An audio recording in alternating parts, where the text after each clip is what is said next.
سڵاوتان لێبێ کاتتان باش بەرنامەی ڕۆماڵی هەفتەتان پێشکەش دەکەم لەگەڵ هەوڵە بەردەوامەکانی حکوومەتی هەرێم بۆ قەرەبووکردنەوەی زیان لەکەوتوانی شاڵاوەکانی ئەنفال، بەڵام هێشتا گلەیەکان کەم نین و پێیان وایە ئەوەی کراوە لە ئاست گەورەی ئەو قوربانیە نەبووە. ئەمە لە کاتێکدا حکوومەت هەرێم خۆی نێشاردوێتەوە کە ئەوەی بۆ کەسوکاری ئەنفال کراوان و شەیدان کراوە شتێکی زۆر ڕەمزی بکەمە و لە ئاست دڵۆپێک خوێنی قوربانیەکاندا نەبووە. ئەوەی من مەبەستمە باسی بکەم لە ڕووی یاساییەوە بۆ تاکو ئێستا بابەتی ئەنفال و کۆمەڵکوژی کورد وەکو جینۆساید نەناسێنراوە. خەلەلەکە سیاسیە یان یاسایی دەمەوێت لەو ڕوانگەوە چۆن وا بکرێت کە کەیسی ئەنفال و کۆمەڵکوژی کوردان بکرێت بە بابەتێکی نیشتیمان سازی و نەتەوە سازی بەوەی کە لایانی کەم لەم ڕێگەیەوە بکرێتە بنەمایەک بۆ دروستبوونی دەوڵەت کەم نەبوون ئەو دەوڵەتانەی کە خاوەنی ئەم جۆرە کەیسانەکە گەشتن بە مافی ڕەوای خۆیان. ئەم بابەتە چۆن تێکەڵ دەکرێت لەگەڵ هەموو ئەمانە بۆ قۆناغی داهاتوو ئایندە چی دەکرێت بۆ کەسوکاری ئەنفال کراون زایدن ئەوەی کە تاکو ئێستا کراوە هەموو ئەمانە دەبێتە تۆر و وەڵامی زیاتر لە میوانەکەم بەڕێز کاک ئیسماعیل هەنارەیی پارێزەر وەردەگرم. کاک ئیسماعیل سپاس بۆ ئەم دەرفەتە. هەرچەندە چەند ڕۆژێک تێپەڕیوە بەسەر یادی 30 ساڵی شەڵاوەکانی ئەنفال، بەڵام ئەوەی من مەبەستمە لە ڕووە یاسایەکە باسی بکەین بابەتی کۆمەڵکوژی کوردان و ئەنفال و جینۆساید بە فەرمی وەکو یاسا بە جینۆساید ناسێنراوە لە عێراق. بەڵێ سەرەتا درود و سڵاو بۆ گیانی پاشی سەرجەم ئەنفالکراوان و بارزانەکان و فەیلەکان و هەموو ئەو شەیدانەی کە لە ڕێگا ڕزگاری گەلی کوردستاندا بەدەستی ڕژێمی بەعس و ڕژێمێک لە دوایەکانی عێراق شەید بوون. دیارە بابەتی بە جینۆساید ناساندنی ئەنفال لەسەر ئاسی نێودەوڵەتی تا ئێستا لەسەر چەند پەرلەمانێک لەو وەکو پەرلەمانی عێراق و پەرلەمانەکانی تر بە جینۆساید ناسێنراوە. بەڵام ئەوەی گرنگە ئێمە بتوانین چۆن بتوانین ئەنفال پرۆسی ئەنفال و خڕکردنی 182,000 مرۆڤی بێتاوان بکەینە کەرەسەیەک بۆ ئێمە بتوانین لە داهاتوە دەوڵەتی پێ بنیاد بنێن وەکو هۆڵۆکۆست کە ئێستا دەوڵەتی جووەکانە و ئیسرائیلەکانە. بەڵێ ئێمە بێ کۆمەڵی ڕێکار بگرینە بەر و یەکێک لەو هۆکارانەشی کە تا ئێستا ئێمە دەوڵەتێکی سەرباری ئەو هەموو قوربانی ئەو هەموو شەهید و ئەو هەموو تەسیحی کە داوامانە بەڵام بێدەوڵەتی وای لێکردون لەسەر ئاستی جیهانی ئێمە تەسیحەکانمان قوربانیەکانمان لە بەرچاو نەگیرێ بۆ ئێمە بێ هەوڵەکانمان وەکو حکوومەتی هەرێمی کوردستان وەکو هەر تاکێکی کورد لەسەر ئاسی نێودەوڵەتی بتوانین کار لەسەر ئەوە بکەین ئەم بابەتە ئەم پرسە نەتەوەیە ئەم پرسە بگەێنین بە پەرلەمانەکانی جیهان و بگەێنین بە ناوەندە بڕیار بەدەستەکان وەکو ئەو چیرۆکانی کە ئێستا هەیە لەسەر ئەنفال بتوانین بینوسینەوە بتوانین بە زمانەکانی بیانی تەرجەمەی بکەین. کاک ئیسماعیل بەڵێ وەڵامەکان لە پێ ئەبڕم ئەگەر لە پەرلەمانی عێراق بابەتی ئەنفال بە جینۆساید ناسێنرا بێ بۆ قەرەبی مادی و معنەوی کەسوکاری ئەنفال تا ئێستا نەکراوەتەوە. بەڵێ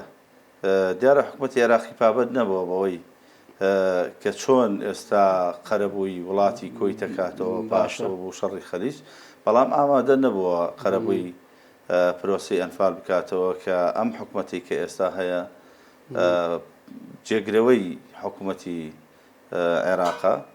بۆیە بێکار لەسەر زیاتر ئەوە بکرێت بتوان حکوومەتی عێراقی بێتە ئەو باوەڕێکی خەرەبووی شەیدان و لە ڕووی یاسایی و ئامادەکاری کراوە بۆ ئەوەی کە حکوومەتی عێراقی پابەندی ئەم قەرەبووە مادی و معنەوی بێ بۆ کەسوکاری ئەنفال کراوان. لە ڕووی یاساییەوە دیارە بڕیار هەیە لەو بڕیارانە کە حکوومەتی عێراقی قەرەبوو بکاتەوە، بەڵام تا ئێستا حکوومەتی عێراقی نەچۆتە ژێر ئەو بارەی کە قەرەبووی کەسوکاری ئەنفال کراوە دادگای بکاتەوە. تاوانەکانی باشە تا ئێستا ئێمە کۆمەڵێک شتمان هەیە وەکو ئەوانە کە کراوە بۆ کەسوکاری ئەنفال کراوان وەکو لەسەر ئاسی حکوومەتی هەرێمی کوردستان بڕینەوەی موچەیەکە بۆ دێمە سەر بابەتە کاک ئیسماعیل، بەڵام پێشەوە یەک دوو پرسیارێکم هەبوو. دادگای تاوانەکانی عێراق چی دەڵێ بۆم بابەتە؟ حکوومەتی عێراقی ناچار کردووە کە پابەندی ئەم قەرەبووکردنەوە بێت؟ تا ئێستا دادگای تاوانەکانی عێراق هیچ هەوڵێکی لەو هەوڵانە نییە بۆەوەی فشار بخاتە سەر حکوومەت و بۆی ئەو قەرەبووە بکرێتەوە. بڕیارەکانی ئیلزامین ئەگەر بڕیارێکی لەم شێوەیە بە بەڵێ ئەگەر بکرێت و بەو شێوەیە ئێستا و هەموو بڕیاری دەرهەق بە نەتەوەی کورد ئەدرێت لە دادگای فیدراڵیەوە ئەگەر بکرێت بڕیارێکی ئاوها بدا بۆ قەرەبووکردنەوە بەڵێ قەرەبووکرێت لە هیچ دۆسەیەکی ئەنفال بە هەموو جۆر و شێوازەکانیەوە ئەم دادگای هیچ بڕارێکی دەرنەکردووە. ئەم دادگای باڵای تاوانەکان بڕارێکی دەرکردووە بۆ دەستگیرکردنی جاش و مستەشارەکانەوانی کە دەستیان لە ئەنفالکردنی گەلی کووردا هەبوو، بەڵام تا ئێستا و بڕارش جێبەجێ نەکراوە. باشە، کەواتە دەبێت چی بکرێت بۆ ئەوەی ئەم دادگای حکوومەتی عێراق و لایەنە پەیوەندیدارەکان بێنە ژێر باری داواکاریەکانی کەسوکاری ئەنفالکراوان؟ ساڵانێکی زۆر ئەم بابەتە باز دەکرێت، یعنی دوای ئەم مێژووە، دوای تێپەڕبوونی ئەم هەموو ساڵە چاوەڕێی چی بکەین؟ دەکرێت هەوڵانە لە ڕێگەی حکوومەتی هەرێمەوە بێت، لە ڕێگەی وەزارەتی کاروباری شەیدان و ئەنفالکراوان بێت کە لایەنێکی فەرمیە تایبەتە بە داواکاری کەسوکاری شەیدان و ئەنفالکراوان، بەڵام بەداخەوە وەزارەتە لە ئاستی ئەو بابەتانەیان نییە و تا ئێستا شتێکمان لێ نەبیەوە لە ڕوانەوە. هیچ نوێنەرێکی فەرمی هەیە لەسەر ئاستی حکوومەت و وەزارەتی شەیدان ئیش لەسەر ئەم کەیسە بکات لە بەغدا؟ هەوڵەکان هەوڵی فراکسیۆنەکان بەشێک لە فراکسیۆن ئێستا ئێمە بینیمان لەسەر کەیسی هەڵەبجە ئەم جارە هەموو فراکسیۆنەکان شێرەکەی یەکدەنگ بوون بە یەکدەنگ و هەوڵی ناکرێت هەوڵی دکتۆر شاخەوان عەبدوڵڵا جێگری سەرۆکی پەرلەمانی عێراق نادیدە بگرین کە هەموو هەوڵەکانی بۆ ئەوە بوو کە توانرا ئەم جارە بە کۆدەنگی بتوانین هەڵەبجە بە پارێزگا بناسێنرێت بکرێت بە پارێزگا، بۆی دەکرێت لە داهاتووە تا ئێستا ئەو بابەتانە مەقسەدکاری زیاتری نەکرا تا هەموو فراکسیۆنە کوردەکان چکەن ئەوە یەکرێت لە بەغدا زیاتر یەکدەنگیە گەر بتوان لێ بە کۆدەنگی وەکو ئەم جارەکان لەسەر و بابەتانە بکرێت دەکرێت بەرهەمی هەبێت. تۆ بۆ خۆت بە حکومەی کە لە نزیکەوە ئیشت لەسەر ئەم کەیسانە کردووە لە دەور و توانا و ئەدای نوێنەرانی کورد لە بەغدا ڕازیت؟ نوێنەرانی بەغدا دیارە بەشێکیان کاریان کردووە بەڵێ بۆ پرۆسەی ئەنفال، بەڵام ئەو ئێمە تا ئێستا یاسایەکمان نەبینەوە مەقسەد لە بەرژەوەندی کەسوکاری ئەنفالکراوانە بێ و بابەتێک بێ زیاتر خزمەت بە کەسوکاریان، بەڵام ئەوەی بینیمان لەم کاتەیە بابەتی هەڵەبجە بوو کە بابەتێکی دڵخۆش کرد. باش، ئەو یاسایی کە بە دڵ و بە دەم و بە خواستەکانی کەسوکاری شەیدان و ئەنفالکراوان دەخوات، کام یاسایە دەبێت لە پەرلەمانی عێراقیشی لەسەر بکرێت؟ بەڵێ ئەو یاسایەیە کە زۆر جار ئێمە لە یادەکانی ساڵانە وەکو ئەم ساڵش وەکو 37 ساڵ یادی جێنۆسایدی گەلی کورد باشە کە داواکاری کەسوکاری ئەنفالکراوانە لە هەموو جێگایەک ئەوەیە کە ئێمە بتوانین یەکەمین شت قەرەبووی کەسوکاری ئەنفالکراوان بکرێتەوە، چونکە ئێستا زۆربەی پاشتی 7 ساڵە تاوانی ئەنفال زۆربەی ئەو کەسانە سیرەکەی نامێنن لە ژیانەوە، باوکو دایکی جینۆسایدەکان نامێنێ، بۆیە ئیکێتر لەوانە هێنانەوەی ڕووفاتی ئەنفالکراوانە لە بیابانی عەرعەر و نوگرە سەلمان لە خاکی غەریبی. دواتر جێبەجێکردنی و یاسایی کە دەرکراوە بۆ دەستگیرکردنی جاش و مستەشارەکان کە دەکرێت کاری لەسەر بکرێت بە هەمانگی لەگەڵ حکوومەتی هەرێمی کوردستانە، ئەگەر نەتوانرێ ئەوانە دەستگیریش بکرێن، ینی ناکرێت لە ناوەندەکانی بڕیار و لە جێگایەکە بن کە دەسەڵاتێکیان پێ بدرێ. ناسنامە و شوێن و جێگەومەکانی ئەم کەسانە دیارە، هەمویان ناسنامەیان دیارە و بەشێکشان ینی پاشتی 7 ساڵەوە کۆچیان کردو نەماون. ئەم بابەتانش تاخیر بووە، یانە بینین هێنانەوەی ڕووفاتەکانی شێشەکە لەو بابەتانی کە تاخیر بووە. تا ئێستا دوو جار لە چەمچەماڵ و لە گەرمیان و لە کۆیل و شوێنانە لژنەیەکی تۆبعەدلی بەغدا لەگەڵ بە هاوکاری لەگەڵ گۆڕە بە کۆمەڵەکان هاتوون بۆ ئەوەی کە فەحسی DNA بۆ کەسوکاری ئەنفالکراوان بکەن. من خۆمیشێک بوومە لەوانە کە پێش ساڵێک پشکنینی خوێنم کردو و خوێنیان لێگەڕوون بە ڕەحمەت وێ لەگەڵ دایکمان کە ئەو کاتە مابوو، ئەویش هەر نمونەی خوێنیان لێوەرگرت، بەڵام سەیرەکەی باسەکەم زیاتر باسی ئەکەم ئەوەیە ینی ئەوە ساڵێکی بەسەراچوو بە ڕەحمەت بێ دایکشم ئەمرخوای کرد، بەڵام بە ڕووفاتیش باسی 7 ساڵ نەیتوانی مەقسەد بزانێ ئەمە ڕووفاتی کەسوکارەکەیەتی، بۆیە بێ پەلە بکرێت لەوەیە تا ئەم دایک و باوک و کەسوکاری ئەنفالکراوانە کۆچیان نەکردووە. باشە، کەواتە کاک ئیسماعیل ڕێگریەکە بە دیاریکراوی چییە؟ ینی بۆ نمونە ئەوەی کە زانیاری بێت، ینی پشکنین یەکەم بۆ ڕووفاتەکان کراوە بەڵام پشکنینی دووەمی ماوە. بەڵێ پشکنینی دووەمەوە هاتم باسیەوە بکەم مقارنەکردنی ئەم نمونەی خوێنەیە لەگەڵ ئێسک و پرووسکانە کە جارێ ئەوە تاخیر بووە. ئەم پرۆسەیە واکە کەسوکاری ئەنفال نامێنن يعني وای لێ دێ کەس نییە خوێنی لێ بچێت یعنی ئێمە مشکلەمان لە چیایە بەشێک لە تاقانەکانی جینۆساید لە کوردستان ئەوانەی کە بەتەنها ماونەت باشە سیرەکەی بەشێکیان کۆچیان کرد و نەمانیانی کەسێک نەماوارسیان پێ ئەوانە هەر پشکنینی خەنشیان لە بچێت لە ڕووی تەندروستیەوە ینی حکوومەتی عێراقی توانای پزیشکی ئەوەندە ستانداردە تاقیگێکی ئەوەنە پێشکەوتی هەیە کە ئەم فەحس و شیکنەوەی تێدا بکرێت ئەوەی کە ئێستا ئەو لیژنەیە و پشتی پێ بەسرێ بابەتی ئەوەیە ینی تۆبعادلی بەغدایە بەڵام خۆم بابەتی مختبەرە کە ئێستا گەر بکرێ لە کوردستانی شادانرێ بابەتێکی ئەوە قرس نییە ینی باوەڕەکەم بکرێ بتوانرێ گەر هەنگاو هەبێ بۆ ئەوەی کە تاقیگەیەکی باوەڕ پێکراو هەبێ و بتوانرێ هەموو کە سوکاریان فالکراوەکان پێکەوە چکە ئەمە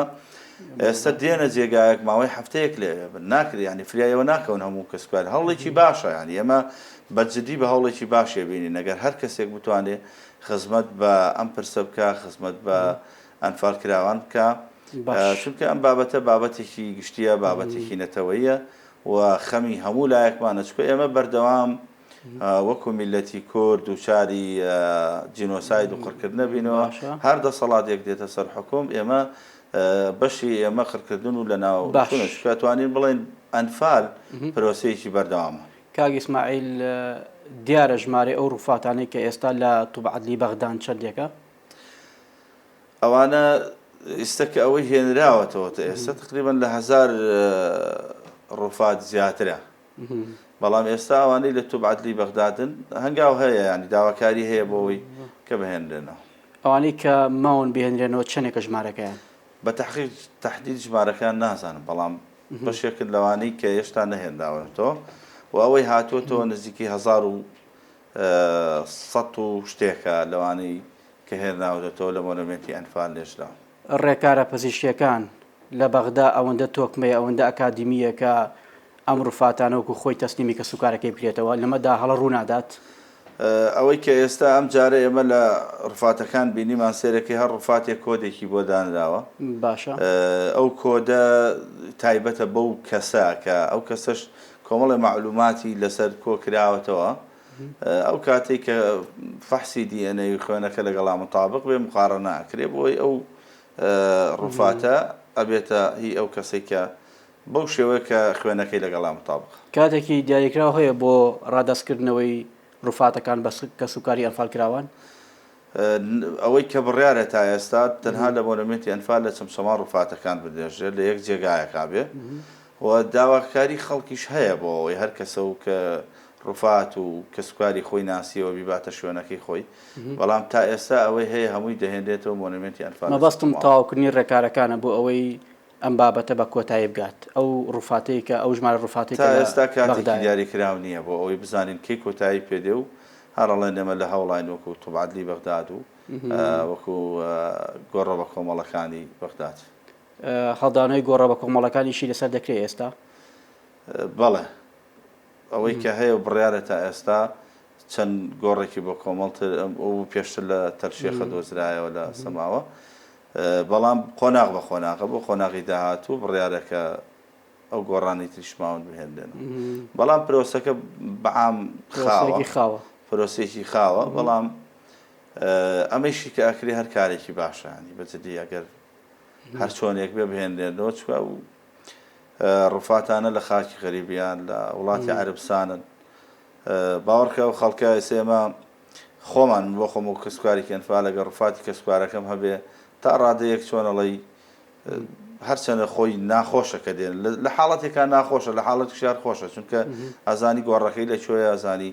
سەردانی یەکەی یان دامیشان و جێگەیەکی دەبێت بۆ ئەوەی لانی کەم لە ڕووی دەرونی و تۆزێک ئەوە بێت کەواتە کاک ئیسماعیل پێم بڵێ کێشەی تاقانەکانی ئەنفال یەکێکی دیکەی لەو کێشانەی کە سوکاری ئەنفال کراوان هەیەن بۆ لە ماوەی ڕابردووە بۆ تاکو ئێستا ناسنامەیەکی ڕوونی دیاریکرا و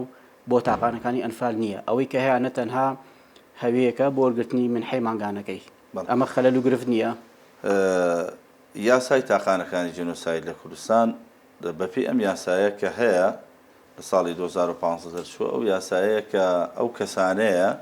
کە لە شاڵاوەکانی دش بەگەلی کووردا لە چوارچێوەی خێزانێک تەنها کەسێک ماوەتەوە بۆی ئەم یاسایە ڕوون نییە پێویستی بە هەموارکردنەوەیە چونکە ئەم یاسایە لە ئێستا چوارچێوەی خێزان زیاتر ئەوەی کە پشتی بەسری ئەوەیە لە چوارچێوەی باوکو دایک کابێ وەک خوشک و برا و ئەوانە باشە بەڵام ئەمە ئێستا تەفسیرێتری بۆ ئەکرێ و لە وەزارەتی شەهیدان بابەتەکە ئیشی لەسەرکرێ ئەوەیە ئێستا دەبینین خەڵکێک هەیە چەند برا و خوشکی ماوە بەڵام و کاتە دەستگیرانێکی هەبووە دەستگیرانەکەی ئەنفال کراوە یان کوڕەکە ئەنفال کراوە ئەوە بە چوارچێوەی خێزان لە قەڵەمە درێ بەڵام ئەوەی هەیە لە حەقیقەتدا چوارچێوەی خێزان چوارچێوەیەکی باوک و دایک و خوشک و برایە بۆ ئەو یاسایە بێ غامزە بێ ئەکرێ ڕوونکردنەوە بدرێ و لەم کابینەی داهاتووە تعدیل بکرێت ئەوانەی کە ناسنامەی تاقانیان وەرگرتووە لە کام جۆرەیانە کە بەڕێز باسی دەکەی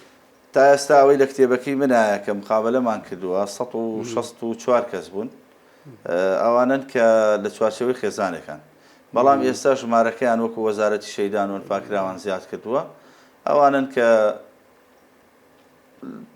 ینی خەڵک هەیە دووبران ماون هەردووکیان بە تاقانە لە قەڵم دراوە خێزانەکانیان ئەنفال بووە وەکو ژن و مناڵەکانیان هەر خۆیان ماون دووبران ئەڵەن تاقانە تاقانەکانی ئەنفال هیچ ئیمتیاز و ئەوەیەکیان هەیە بۆ نمونە کە جیاواز بێ لە کەسوکاری شەیدان و ئەنفالکراوانیان هەر هەمان یاسا هەمان ئیمتیاز هەمان لە یاساکەکرێ ناسنامێکی تایبەتیان بۆ بکرێ و مەدالەیەکیان پێ بدرێ وەکو ڕێزێک هیچ لەو یاسایانە جێبەجێ نەکراوە تا ئێستا موچەکەیان هەمان موچێ و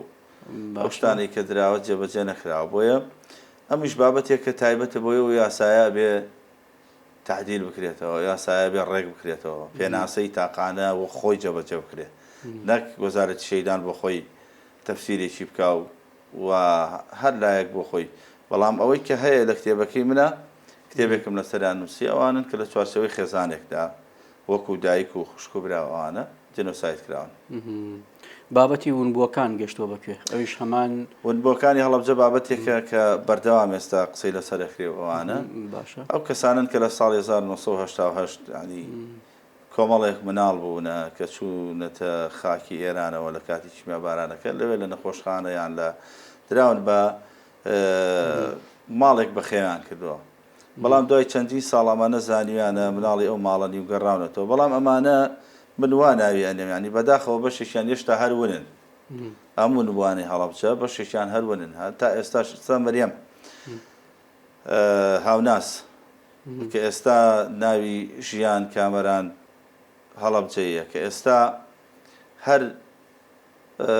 بە دوای ناسنامەی خۆی ئاگەڕێ ئەنی بەشێک لەوانە جاوڵاکە ئەوە هەر پرسیارە بۆ نمونە تۆ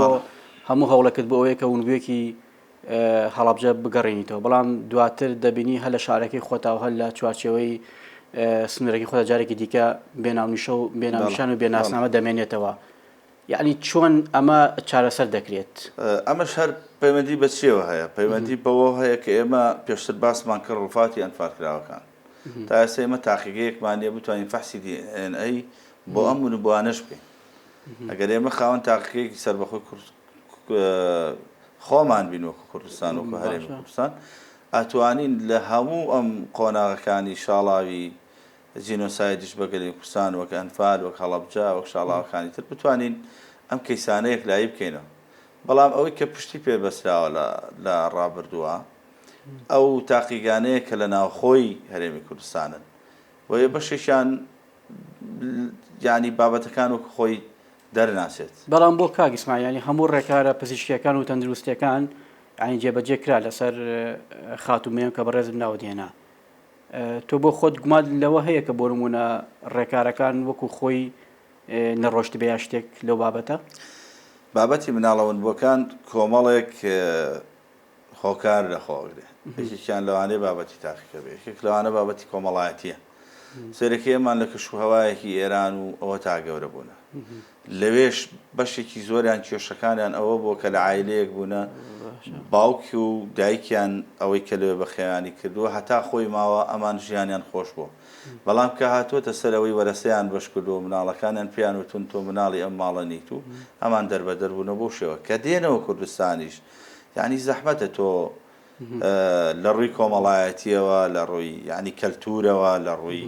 ئەوە قەنەعەت بەوە بکەیت کە کەسێک پاش چەند ساڵ ئەڕات تۆ بزانی مناڵی ئەوە ینی قبوڵکردنی بەڕاستی کاتی ئەوێ و دلیلی مقنعە هەوێ بەڵام ئەوەی گرنگە لە ڕۆی یاسایەکەیەوە ناونیشان و چارەنووسی ئەم منداڵە ون بووە کاتێک کە دەگەڕێتەوە دیار بێت دواتر لایەنە کۆمەڵاتەکەی دواترەوە قۆناغی دواترە کە دەست پێ دەکات دەبێت کۆمەڵی لایانی پەیوەندیداری دیکە ئەمەرکە لە ئەستۆ بگرێت بەڵێ لایەنێکی دادگا و لایەنە یاسایەکەی زیاتر پشت بەچی ئەبەسێ پشت بە بابەتی دیێنەیەکا بەسێ لەبەرەوەی ئەو پشکنینێ لە ماوەی ڕابردوو هەوڵێکە بوو بۆ دۆزینەوەی بەشێک لەم منداڵە ون بووانە پێما بێ لیژنەیەک ڕۆژتە ئێران و کۆمەڵک بە دۆداچوونیان کرد لە نەخۆشخانە و شوێنە گشتەکان لە ئێران نەتیجەیەکی دیار و ئاشکرای هەبوو ئەمە نەتیجەکەی سەردانێکە و کارێکی باشە هەر کەسێک لەم بوارەیە مەقسەد بتوانێ بە دوای ونبوویەکی هەڵەبجە بگەڕێ و بهێنرێتەوە بۆ خاکی نیشتمان کارێکی باشە بەڵام بەداخەوە ئەم کەیسەوای کردووە ئەوانەی کە لەوێشن ئەیانەوێ بێنەوە نائومێد بوونە لەوەی لە هەرچەندێکانی ئێستا ئەبێنرێ مەقسەد نووسینگەی کاک نێچیروان ینی کاری بۆ ئەو چە کردووەکو و ژیان سیرەکەی هەم ناسنامەیان بۆ ئەوە کردووە دەرکردووە هەم کاریان پێداوە ینی کارێکی باشمانەگەر بتوانن لەوێش بێنەوە لێرە باشە ئەو ڕێکار و بنەمایانەی کە دەکرێت بۆ دەرخستنی ونبوویەکی هەڵەبجە بگیرێتە بەر چییە؟ کۆمەڵێ بەڵگەیە ینی تۆ بەڵگانی کە لەوێن زۆر جار هەموو بابەتەکان دێنەوە سەر پشکنینی دیێنەی کە بتوانێت ئەو پشکنینە مطابق و ئەوە بێت دەکرێت ینی بە مناڵی ئەو ماڵە مەقسەد بناسرێت و دواتر ڕادەی قوبوڵکردنی ئەو ماڵە کە مناڵێک بتوێنێتەوە پاش چەندی ساڵ غەریبی دێتەوە ناو ئەو ماڵە ینی ئەوش تا ڕادەیەک خۆکارە دەستڕاگرتن بۆ سەرچاوەی زانیاریەکان بۆ ئەوەی کە چارەنووسی ونبوویەکی هەڵەبجە بدۆزرێتەوە چۆنم بەستم ئەو پرسیارە لەوە بوو زۆر جار لە شارێک لە شارەکانی ئێران مەقسەد مناڵێک پاشەوە چەندی ساڵ نازانن ئەمە مەقسەد کوردن و لە هەڵەبجە و ئەوان کە پاشەوەی کە پیان ئەڵێن ناچارن مەقسەد پەیوەندی بە کورسانەوە بکەن ئێمە لە هەڵەبجە کۆمەڵی خەڵکی خۆبەخش و باشمانەیە لەوانە کاک لوقمان هەڵەبجەیی ینی کە تایبەت ئیش لەسەر ئەم بابەتی ونبووەکانەکات ینی کاری باشیان کردووە گەڕاون ینی بەشێک ینی هەر کاک لوقمان ناوانیش کە خەڵکی هەڵەبجەن و کۆمەڵی خەڵک لە دەورەتی بەڕاستی کارێک کراوە گەر بزانن کەسێک ونبوویەکی هەڵەبجەیە لە ئێران سەردانیەکان مەقسەد بە دوای بەڵگە و بە دوای هێنانەوەیە ئەگەڕێن ینی کارێکی خۆبەخشی و ئینسانیان کردووە هیچ ونبوویەکی تازە دۆزراوەتەوە ئەوەی کە تا ئێستا ئەوەی کە هەیە ئەوانەی پێشوونی شتێکی تازە نیە ئەوەی کە لەم دوایە هاتەوە کەسێک بوو بە ناوی خەلیل کە خەڵکی بیارەیە ئەوە بووە کۆتا منداڵی ونبوو وەک دوایین پرسیار تێکڕای ونبووەکان چەندێکە ژمارەیان ئەوەی کە لە کتێبەکەی منە ئاماژەم پێداوە نۆ ونبوون کە ئێستا گەڕاونەتەوە بەڵام ژمارەیەکی زۆر لەوانە وێنە و هێنیان هەیە وێنە و زانیاریان هەیە کە تا ئێستا نەدۆزراونەوە زۆر سپاس بۆ بەڕێز ئیسماعیل هەنارەیی پارێزەر سپاس بۆ ڕوونکردنەوەکان سپاس بۆ ئامادەبوونیت زۆر سپاس بۆ ئێوە و سپاس بۆم چاپێکرد دووبارە بەخێر بێت زۆر سپاس بینەرانی بەڕێز و خۆشەویست تاتەوەرێکی دیکە و بەرنامەیەکی دیکەی گەرمی ڕۆژ خواتان لەگەڵ